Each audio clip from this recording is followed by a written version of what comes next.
আলহামদুলিল্লাহ স্যারকে ব্যাংককে নিয়ে যাওয়া হয়েছে, সবাই একটু দোয়া করেন। বাট স্বামীর জীবন বাঁচাতে এবার ব্যাংককের উদ্দেশ্যে রওনা দিলেন রুবায়েত ফাতেমা তন্নি।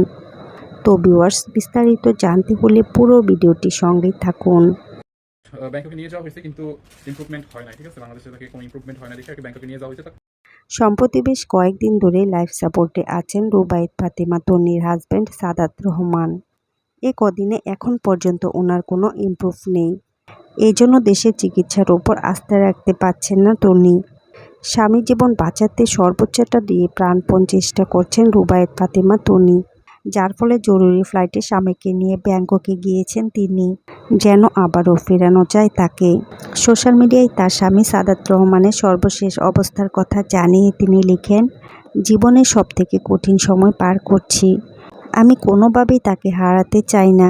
সবকিছু অনিশ্চিত জেনেও আল্লাহর বিশেষ কোনো রহমতের আশায় অনেক কষ্ট করে আজকে সিঙ্গাপুর থেকে এয়ার অ্যাম্বুলেন্স বাংলাদেশে আনিয়ে তারপর ব্যাংকক নিয়ে আসছি।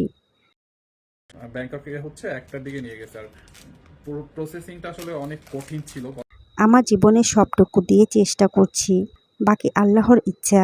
সবাই দোয়া করবেন আমার ছেলের জন্য হলেও আল্লাহ যেন তাকে বাঁচিয়ে রাখে। এত কিছু অ্যারেঞ্জমেন্ট সবকিছু ম্যামকেই সামলাইতে হয়েছে, কতটা মেধাবী হলে এইরকম পরিস্থিতিতেও সে সবকিছু সামাল দিতে পারে। আজ থেকে দুদিন আগে রুবায়েত ফাতেমা তন্নি স্বামীর উদ্দেশ্যে একটি পোস্ট লিখেন, আজকে সকালে আমি অনেকবার ডেকেছি, চোখ খুলে নাই, এখনও তেমন রেসপন্স করছে না।